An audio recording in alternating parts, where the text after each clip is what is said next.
A compass be a curious thing indeed.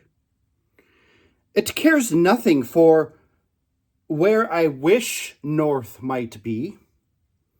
It offers me no congratulations or praise when I sail rightly, or accusation when I choose a foolish course.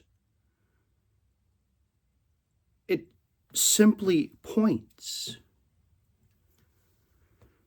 And therein lies the trouble, sailors. For finding the proper direction upon the sea is often easier than choosing the proper direction within our own lives, and our own selves, and within our own souls.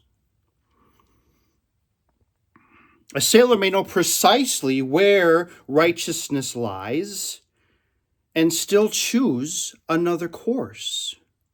Why? Because the righteous course may cost him something.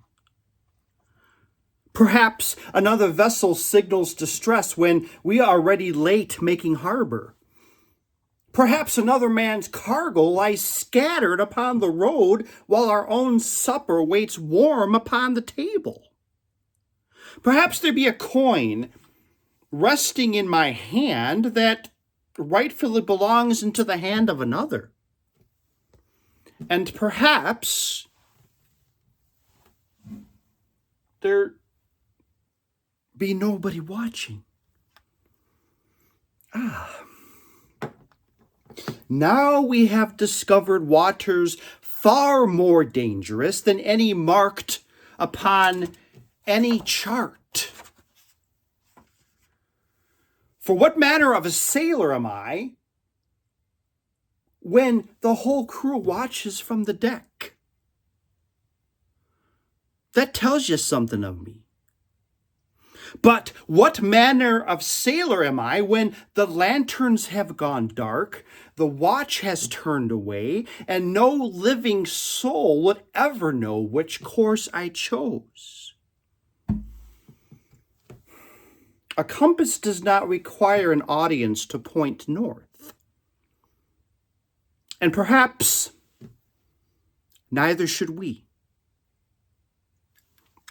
This week, Ki Teitzei takes us into those quiet places when character is weighed without applause, without congratulations, without an audience.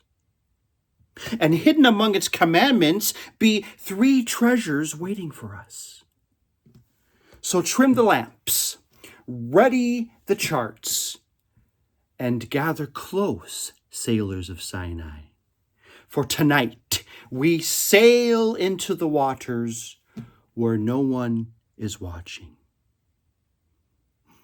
Shalom Aleichem, sailors of Sinai, and welcome aboard Voyage 45 of THAR be Treasures in the Torah. Treasures in the Torah.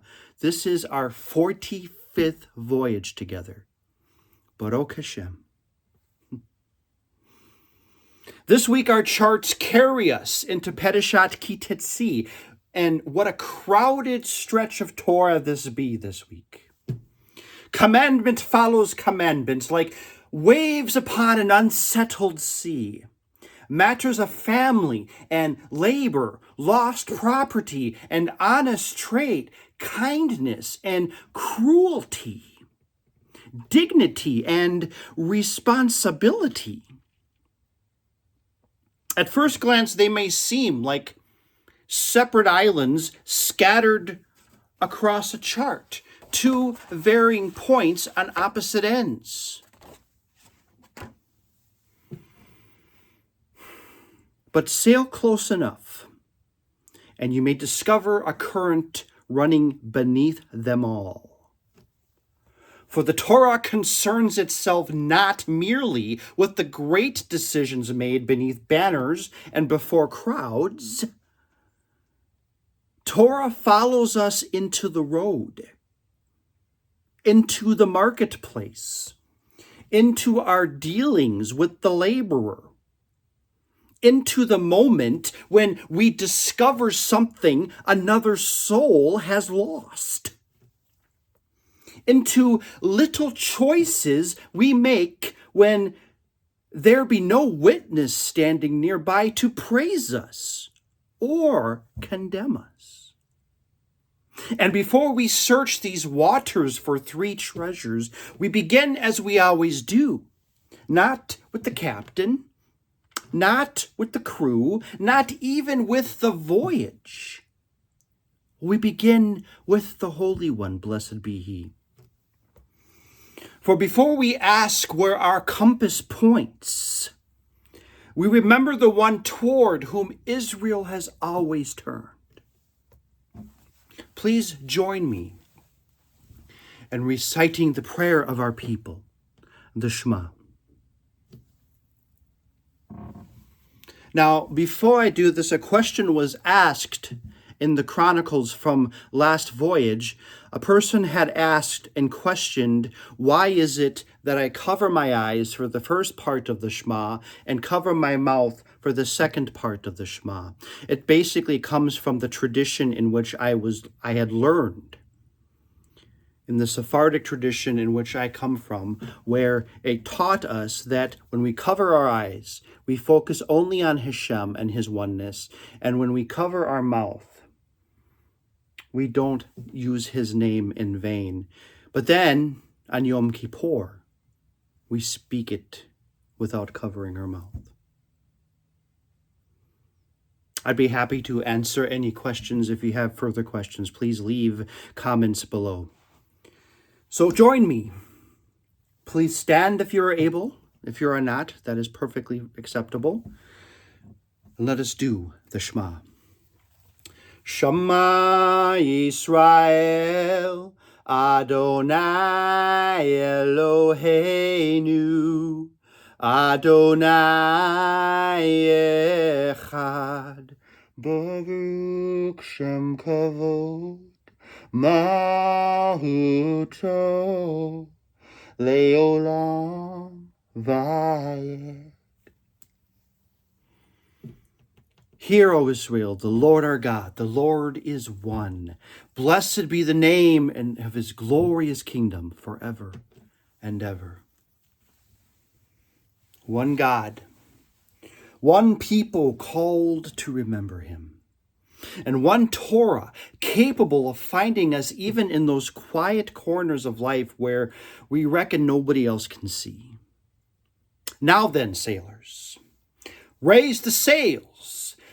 Set our heading for Ki Teitzei, and let us see what treasures await us beneath these waters.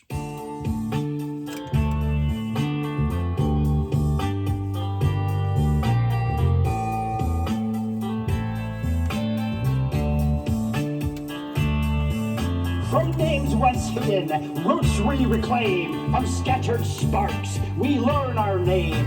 Through longest night, the call remains the same. Echoed truth, no time restrained. Treasures in the Torah, long proclaimed. Ancient truth becomes eternal flame. By the Torah's light, we chart our way through darkest night to break of day. Across the seas where exiles roam, the written word becomes our home. What once was hidden now is shown, guiding us where truth has grown. From generations, voice and flame, we rise to walk the path again.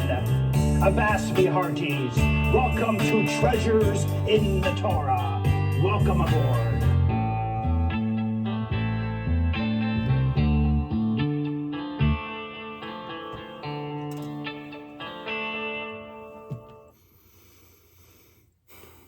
Now then, sailors of Sinai, Parashat Ki Teitzei, Devarim, Deuteronomy, chapters 21 through 25. This portion carries more commandments than any other parashah in the Torah, yet tonight we shall not attempt to haul every chest from the hold. We'll be searching for three treasures. And our first lies along a road where another person's trouble has become remarkably easy to ignore. So I'm going to read it first in the Hebrew, and again, I'm going to show you the text here. This text is rather small, so I'm going to hold it up so I can actually see it while I read it. Okay? So, Deuteronomy 22. Please turn there with me if you have the opportunity to do so. And listen carefully to the language that the Torah chooses. Lo te'eh et shor et chiha et seyo nidachim vayet almata mechim havshev tishivam le itchicha. Excuse me. You shall not see the ox of your brother or his sheep cast off, and hide yourself from them. You shall surely return them to your brother. Notice that the Torah does not merely command, return what is lost. It reaches deeper. Do not hide yourself. A few verses later, the Torah places the matter before us once again. Deuteronomy 22:4 says, Lo tir'eh et hamor achecha o shoro noflim badavak vahit almata machim hakim takim imu. You shall not see the donkey of your brother or his ox falling on the road, and hide yourself from them. You shall surely raise it with him. There it be again. Do not hide yourself. Not merely do not steal, do not injure, do not deceive. Torah reaches into something far quieter. It speaks to that moment when another man's burden lies before us. And we discover how very easy it would be to simply keep on walking. Sailors, I believe we have found our first treasure. Do not hide yourself. There be times when the wrong course is not marked by cruelty.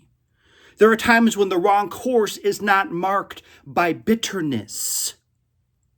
Sometimes the wrong course looks remarkably ordinary, yet simply keep sailing.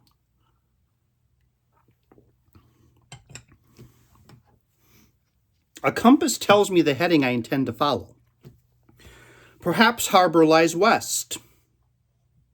Perhaps provisions await south. Perhaps I have calculated the tide, measured the wind, and decided precisely where this vessel ought to go before sunset. Then something happens. Another vessel founders. Another sailor falls. Another soul's burden lies directly across my course. And suddenly righteousness requires something most inconvenient. I must alter my heading. That be one of the harder lessons hidden within Ki Teitzei. Sometimes staying upon the righteous course requires changing the course that you so tentatively planned. For a man may possess an excellent compass and still use it to sail directly past someone who needs him. Torah, therefore, gives us words stronger than be helpful. It says, do not hide yourself. Do not train your eyes towards another horizon merely because the trouble before you belongs to someone else. Do not become so devoted to reaching your own destination that you cease noticing who has fallen along the road. For sometimes the first evidence of our inner compass that has gone crooked is not that we have begun to do terrible things. It is that we have become exceedingly skilled at looking the other way. And if our first treasure concerns the burden that we might walk past, our second concerns something even smaller, something that can fit in the palm of a captain's hand. A single coin, and somewhere a laborer waiting for it. A coin small enough to disappear within a purse or a pocket, light enough that a captain scarcely feels its weight within his hand. But the weight of a coin changes considerably when it belongs to someone else. Ki Teitzei carries us. How?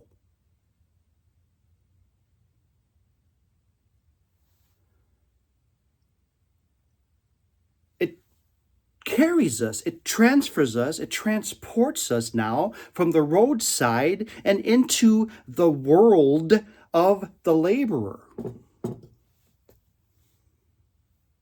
It says, you shall not cheat a poor or destitute hired person from among your brethren, or a stranger who is in your land within your gates. On that day shall you pay his hire. The sun shall not set upon him, for he is poor, and he sets his life upon it. He sets his life upon it. There be words worth allowing to remain open on the deck for a moment. To the man holding the purse, perhaps it be merely another payment. To the laborer awaiting it, it may be tonight's bread, oil for the lamp, a debt that must be settled, food carried home to the children who have already begun asking when supper shall come. The same coin may feel very different depending on which side of the transaction you stand. And the Torah places something beside that coin. It places time. On that day you shall pay his hire, not when it becomes convenient, not when the master remembers, not when the purse holder has finished attending to everything he considers to be more important. The sand is already falling.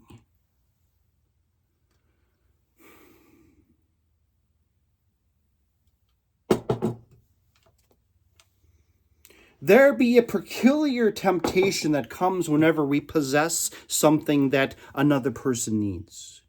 We begin believing that because it rests within our hand, that time belongs to us as well. But Torah says otherwise. The worker has already given you something that cannot be returned, a portion of his life. An hour beneath the sun, a day lifting cargo, a watch spent repairing sailcloth, hands made sore upon the rope and timber. These hours cannot be placed back into his body. And when the labor has been given, his wages are no longer generosity. They are a debt. That distinction matters, sailors. Giving a man what you owe him does not make you charitable.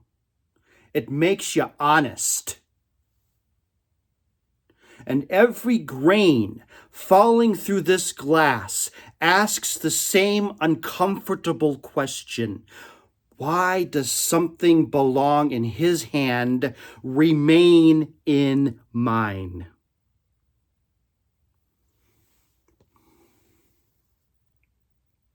This be our second treasure.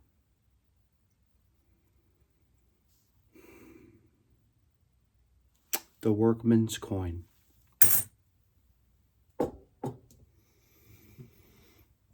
There be wrongs committed with swords. There be wrongs committed with lies. And there be wrongs committed simply by making another soul wait unnecessarily for what already belongs to him.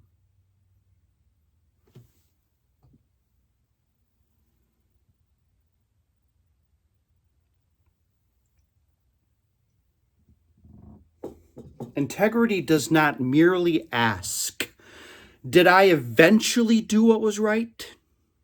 Sometimes integrity asks, how long did I make another person suffer while I delayed doing it? How long did I hold back?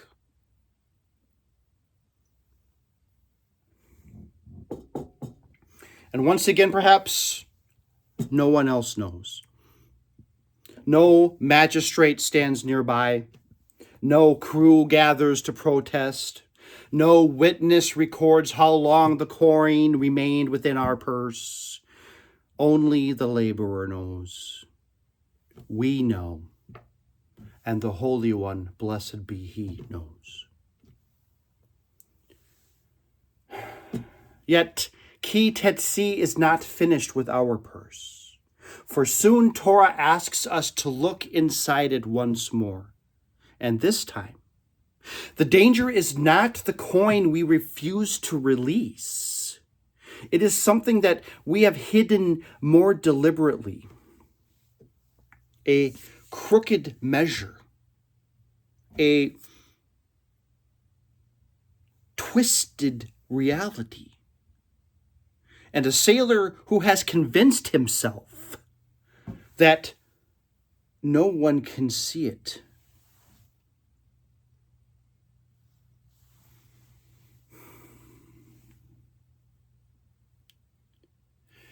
There be a comforting thought available to every dishonest sailor.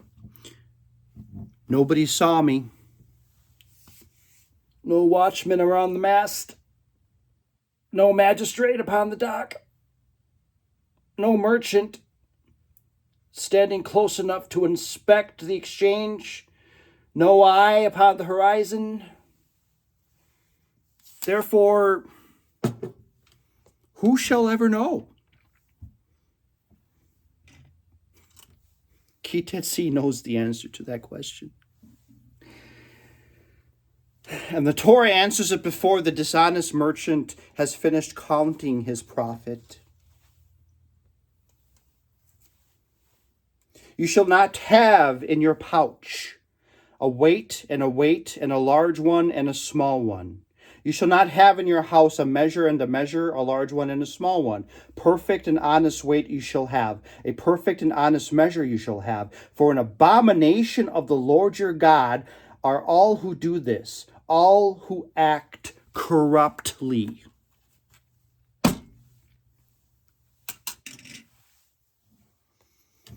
Notice where the Torah places the crooked measure.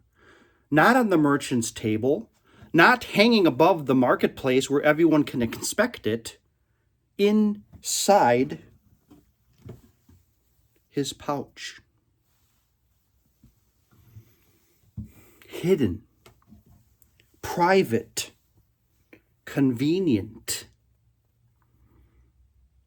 One weight when buying, another when selling, one measure when honesty befits him, another when dishonesty fills his purse. And perhaps before using it, The merchant does exactly what the sailors have done for generations. He looks about. Does anybody see? Nothing to port. Nothing to starboard. No witness upon the quay. Excellent. But sailors, if the only thing keeping our treasure and our measure honest is the possibility that another person might discover it, then the measure was never truly honest in the first place. Neither were we.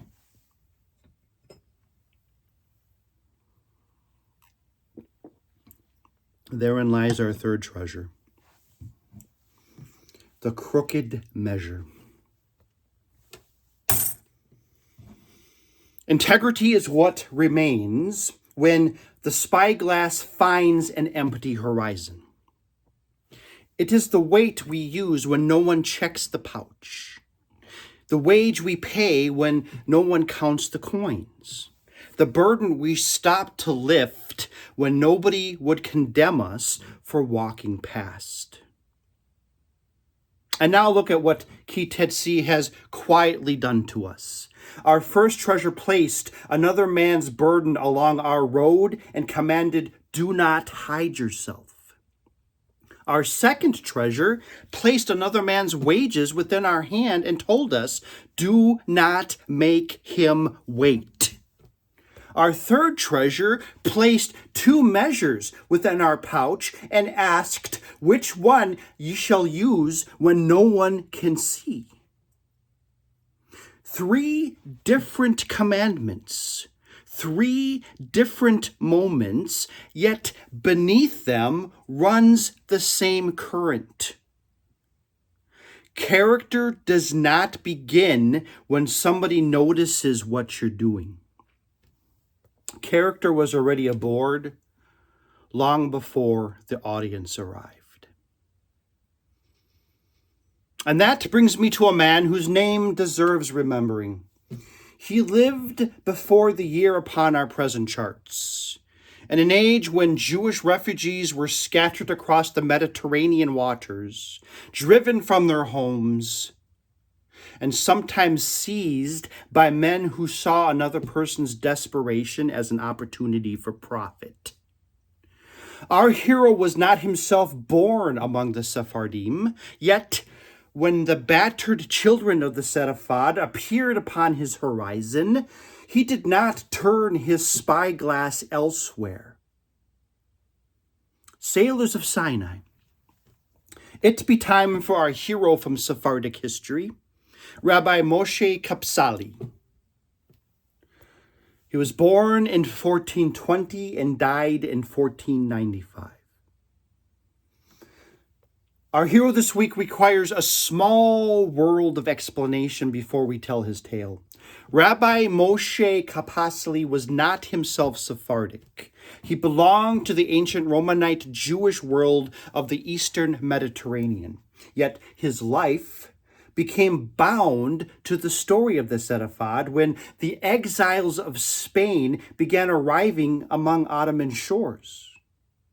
And sometimes, sailors, the measure of a man is discovered not merely in how he cares for those who came from his own harbor, but in what he does when strangers arrive upon it carrying nothing but sorrow. Moshe Capsali was born around the year 1420 and became one of the foremost rabbis of Constantinople. He lived through enormous changes. Empires shifted. Constantinople itself changed hands. And Capsali rose to a position of considerable influence when the Jewish community, and he rose inside that Jewish community. Historical accounts remember him as a man respected for the integrity of his judgments and deeply involved in the affairs of Jewish life. Then came 1492. Spain cast her Jews from her shores. Families who had known Iberia as home for generations suddenly became refugees. They crossed borders. They crowded aboard ships. They searched for ports willing to receive them, and some never reached their ports safely.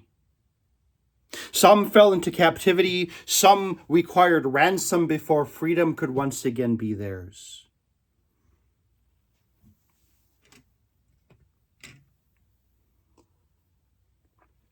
Now, consider the temptation before Rabbi Capsali. These were newcomers. Their customs differed from his. Their history differed from his. Their Jewish world had been shaped upon another shore. It would have been remarkably easy to say, their suffering is terrible, but it is not mine. Capsali chose otherwise.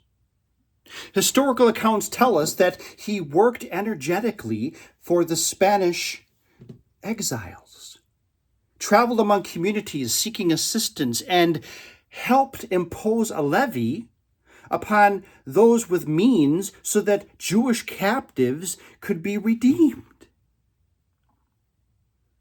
Did you hear Ki Teitzei beneath that story? Don't hide yourself. There be no requirement that another man's burden first becomes your burden before you notice it. There be no requirement that the fallen travelers speak with your accent. Come from your village, pray according to your customs, or carry memories from your shore. The burden is before you, and that is enough to make the question itself yours.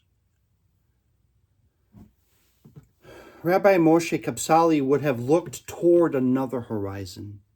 Instead, when the scattered children of the THAR appeared upon his, he altered his course. And that be why this Romanite rabbi belongs within our hero of the Sephardic people this week, our Sephardic hero of the week. Not because he was born Sephardic, not because when Sephardic Jews arrived battered, displaced, and in desperate need, he refused to hide himself from them. May his memory remind us that sometimes the people who become part of our story are the very ones who decided our suffering was worthy of becoming part of theirs.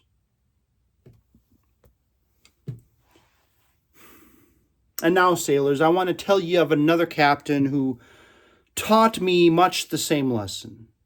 Not from a page, not from a Beit Midrash, but upon a ship. I was younger then, still learning what command truly meant. And for many nights aboard that vessel, there came a sound drifting through the rigging whose source none among us, nobody among us could explain. The same melody, the same hour, the same mysterious figure, and always the same mask. Sailors of Sinai, draw closer. It is time for a tale from the sea. There was a time, sailors of Sinai, long before this vessel answered to my command, when I served beneath another captain. I was younger then, quick upon my feet, quicker still with my opinions, and possessed of that peculiar confidence found mostly in young sailors who have not yet lived long enough to discover how much they do not yet know. Our captain was a hard man to read, not cruel, not cold, but incredibly private. He commanded well, spoke with words, spoke when words were needed, and wasted few of them when they were not. Yet, aboard his ship, there lived a mystery none of us could solve. Every evening, after darkness swallowed the horizon, and the lanterns began their watch, a figure appeared upon the deck. He dressed unlike any sailor we recognized. Upon his face was a mask. He spoke to no one, answered no questions. He simply walked to the same place upon the deck and raised a flute.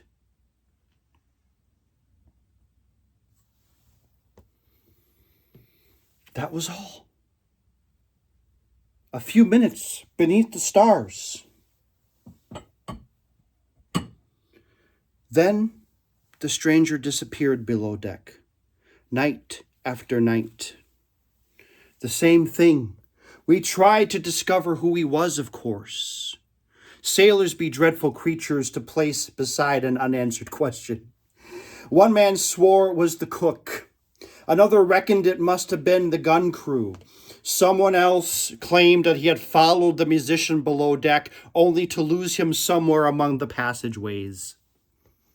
I confess, young Shimon made an attempt of his own. I learned nothing. And eventually we ceased trying. The mystery remained. But the melody became part of the vessel. On calm nights, it drifted gently through the rigging. But upon the hard nights, sailors, that was when we needed it the most. When black water rose beside the hull like a wall, the melody came.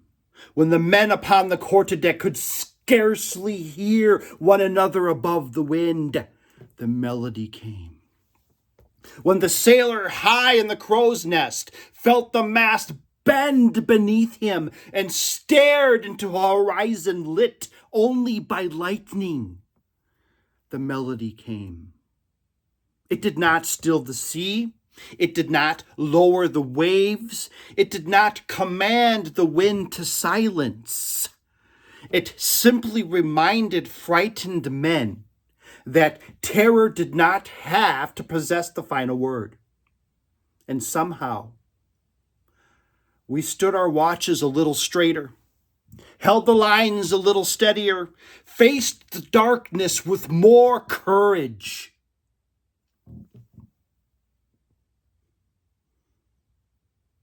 Then one morning, our captain took fever, malaria. It seized him quickly. By evening, he could scarcely stand. The ship's physician ordered him to his cabin, and there our captain remained. And that night, the watch changed. The lanterns burned. Darkness settled upon the water. We waited. Nothing. No masked stranger walked upon the deck. No flute rose through the rigging. No melody answered back to the sea. We thought little of it. A coincidence, perhaps, but the second night came. Again, nothing. The third night, silence. And by then, the silence had become louder than the music ever was.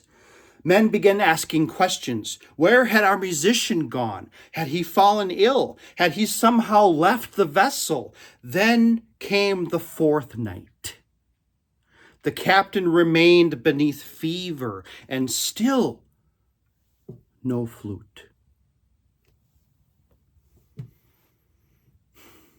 I no longer remember which sailor spoke the words first. Perhaps memory has washed that detail from the deck of my mind.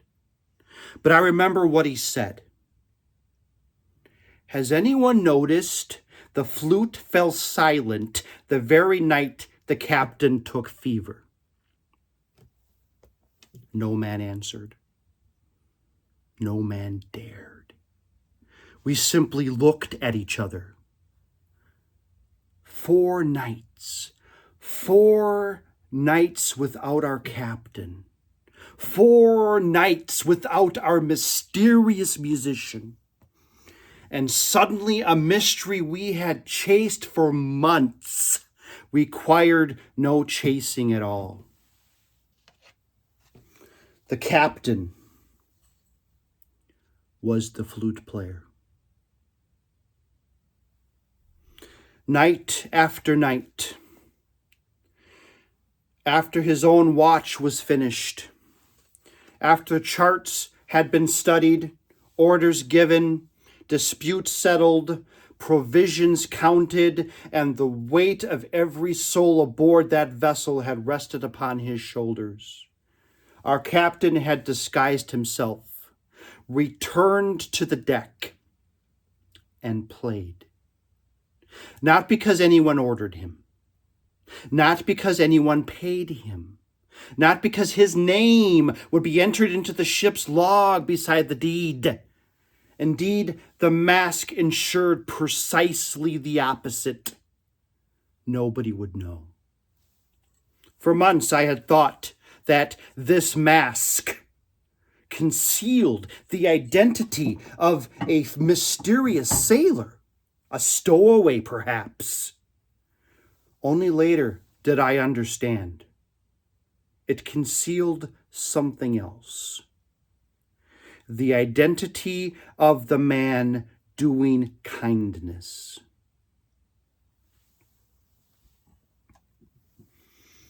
Our captain eventually recovered, and when he returned to the quarterdeck, we never confronted him.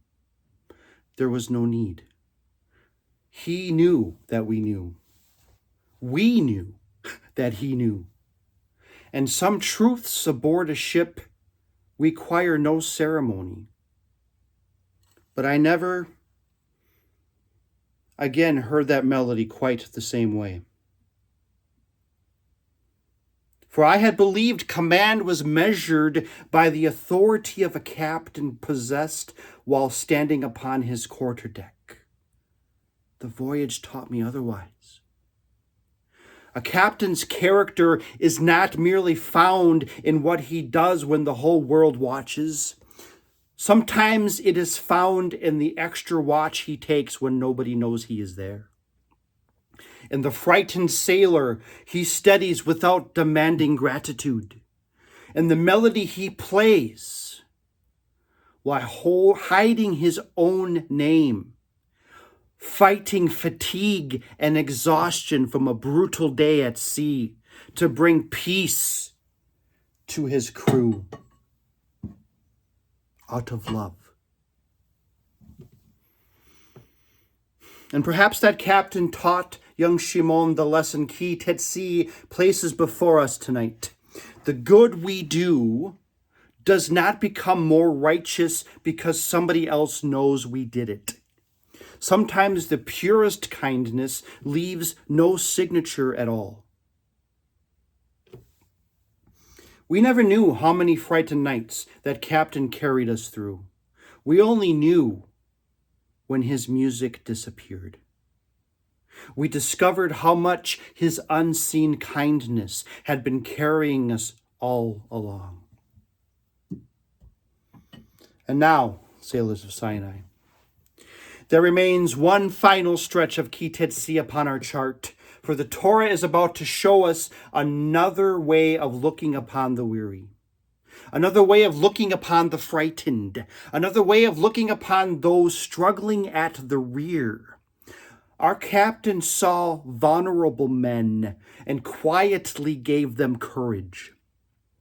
But there was another name remembered by Torah, A name belonged to those who saw the vulnerable and chose to strike.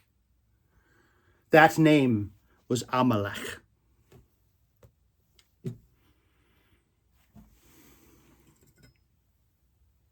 Amalek. There be names that the Torah remembered for courage, names remembered for wisdom, names remembered for faithfulness, and there be names preserved so that we shall remember what we must never become.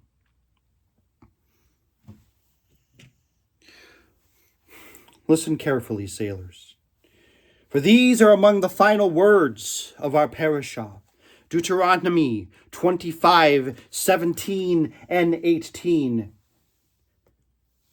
Remember what Amalek did to you on the way when you were leaving Egypt, that he happened upon you on the way, and he struck those of you who were hindmost, all the weaklings at your rear, and when you were faint and exhausted, and he did not fear God. There. Now we can see the current that has been running beneath this entire voyage. Amalek did not merely attack Israel. Torah remembers whom Amalek chose to attack. Those at the rear, the weary, the exhausted, those struggling to keep pace with everyone ahead of them, those failing to keep up, those who were lagging behind. Amalek looked upon vulnerability and he saw opportunity. Now sail backwards through Ki Teitzei with me. A man's animal has fallen beneath its burden. What does the Torah say? Do not hide yourself. A poor laborer waits for the wages upon whom his life depends. What does the Torah say? Do not make him wait. A merchant possesses the power to cheat another man with a crooked measure. What does the Torah say? Keep an honest weight. And then Amalek appears. He sees the weary. He sees the straggler. He sees the one least capable of defending himself. And where Torah teaches Israel to see another person's vulnerability as a summons to responsibility, Amalek sees vulnerability as permission to exploit.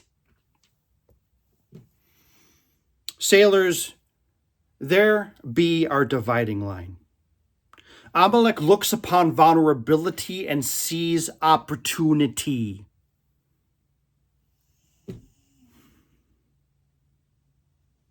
I can't help but to think of certain charlatans of the faith who prey on the sick and the weak in order for financial gain, claiming miracles and theatrical performances as a way to live a life beyond the means of most people.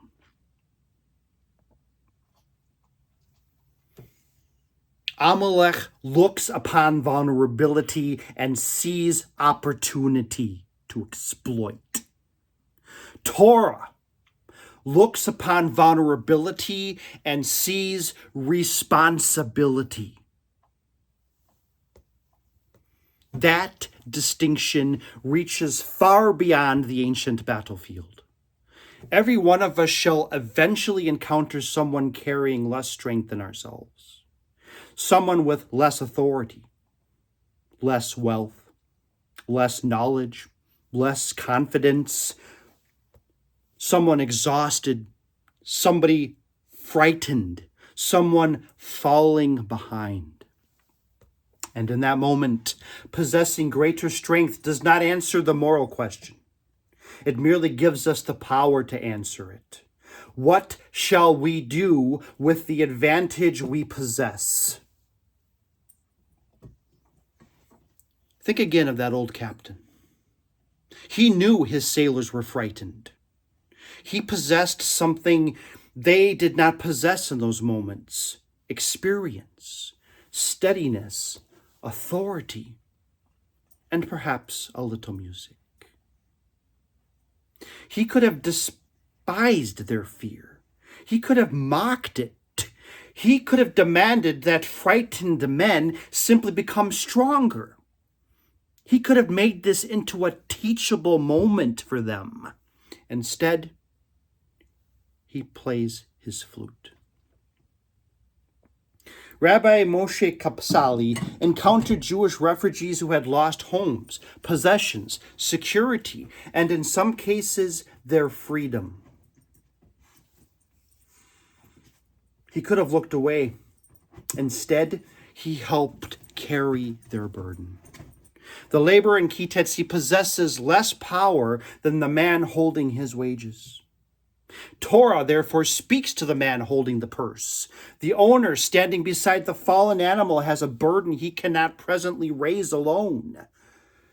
Torah, therefore, speaks to the passerby who still possesses strength. Do you see it now? Again and again, Torah places strength besides vulnerability and asks what happens next.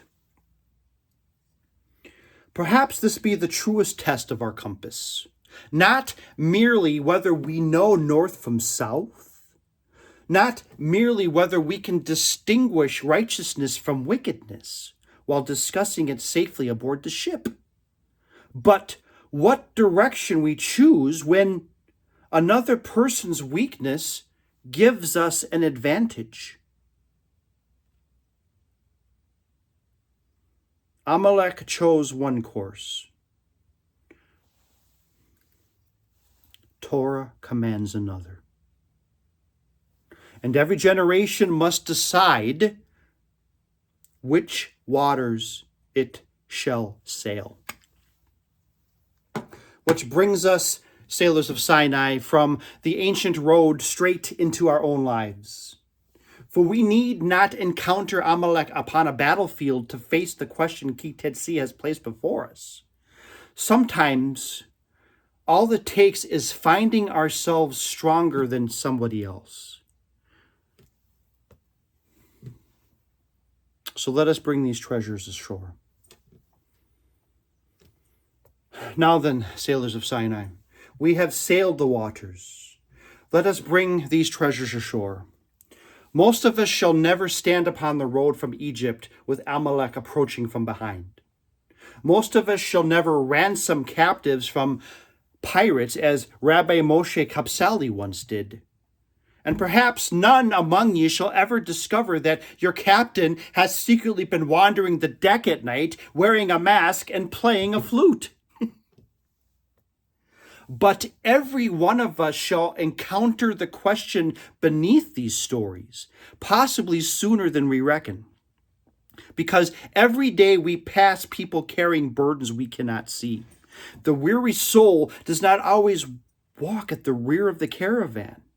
Sometimes he works beside you. Sometimes she stands behind a counter. Sometimes he delivers something to your door. Sometimes she cleans the room after everyone else has gone home. Sometimes it be the person whose work has become so dependable that nobody notices it anymore. Until one day, it stops. Remember the flute. The crew heard that melody every evening. After enough nights, they simply expected it and took it for granted. The music became part of the ship, and therein lies a danger in becoming accustomed to another person's goodness. What was once received with gratitude slowly becomes expected. What was once a kindness becomes something we reckon we are owed. And eventually, we may enjoy the melody while forgetting there is a human soul somewhere drawing breath into that instrument. Ki Teitzei calls us back. Notice the person. Notice the burden. Notice the labor. Notice the weary soul falling behind. And when ye possess a stronger hand, mind what you do with it. Our first treasure asked us today, not whom do I hate, not whom have I harmed. That question be almost too easy. Whom have I simply become skilled at walking past, at turning a blind eye? Our second treasure asks, is somebody waiting upon me for something that already belongs to them? Perhaps it be money, perhaps it be an answer, perhaps credit for work they performed, perhaps an apology you know perfectly well should have been given a long time ago. Do not confuse delay with innocence. The sand still falls. Our third treasure asks, who am I when discovery is impossible? When nobody checks the measure, when nobody counts the coins, when nobody sees what I could have quietly taken myself, when the horizon through the spyglass is empty. This is where integrity leaves the tongue and enters the bones. And perhaps there be one more question not written upon any of our three coins. Who has been playing the flute aboard your ship? Who quietly makes your life steadier? Who performs some ordinary kindness so faithfully that you scarcely notice it anymore? Who makes the coffee? Who opens the doors? Who cleans what others leave behind? Who listens when you have had a miserable day? Who performs the small task that nobody celebrates, yet whose absence would be felt before sunset? Perhaps this week, notice them. Better yet, tell them you noticed. Not because they demanded recognition, not because righteousness requires applause, but because gratitude keeps us from consuming another person's goodness as though it were simply part of the furniture. Sailors, we cannot always decide whether another person's burden shall appear upon our road. We cannot always decide who shall become weary. We cannot always calm the sea. That old captain's flute never stopped a single wave. But we can decide what manner of people the weary shall encounter when they fall behind. Will they meet somebody searching for advantage? Or someone willing to alter course? Will they encounter Amalek? Or will they encounter Torah? The choice may never be written in a history book. Nobody may applaud. Nobody may even know. But the Holy One knows. And perhaps that be enough. 3 treasures, 1 course. Do not hide yourself. Do not withhold what belongs to another. Keep your measure honest when nobody is watching. And when you discover somebody struggling at the rear, do not ask first what their weakness can do for you. Ask what your strength can do to help them. That, sailors of Sinai, is how we bring the treasures of Ki Teitzei ashore. And there we have it, sailors of Sinai. 3 treasures hauled from Parashat Ki Teitzei, a compass reminding us not to sail past the soul's burden, an hourglass reminding us that justice delayed may leave another person waiting for what already belongs to them, and a spyglass reminding us that an empty horizon does not grant permission for a crooked measure. And perhaps a melody, a reminder that some of the finest deeds performed upon this great vessel of life shall never bear the name of a person who performed them. May we have the wisdom to notice such goodness when it surrounds us. May we have the gratitude to honor those who quietly strengthen us. And may we possess enough character to become such people ourselves, even when no one is watching. If this voyage has given you something worth carrying ashore, share it with another sailor of Sinai. Like the voyage, subscribe to the channel and join this crew again next when we sail into Torah. But before any sailor leaves this deck, there remains a blessing to speak.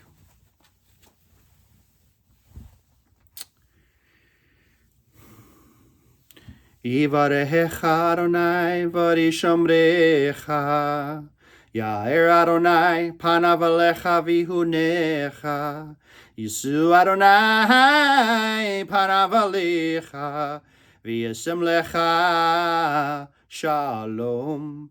May the Holy One bless you and keep you. May the Holy One cause his face to shine upon you and show you favor. May the Holy One lift his countenance towards you and grant you shalom.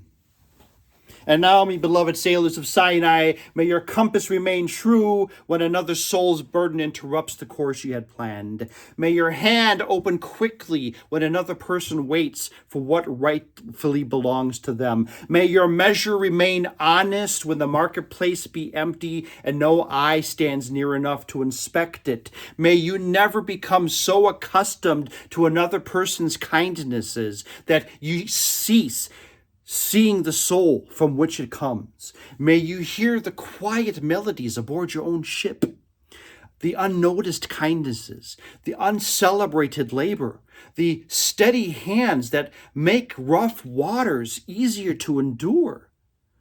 And when you find another sailor weary upon the road, falling behind, frightened beneath the storm, may your strength never become a weapon against their weakness.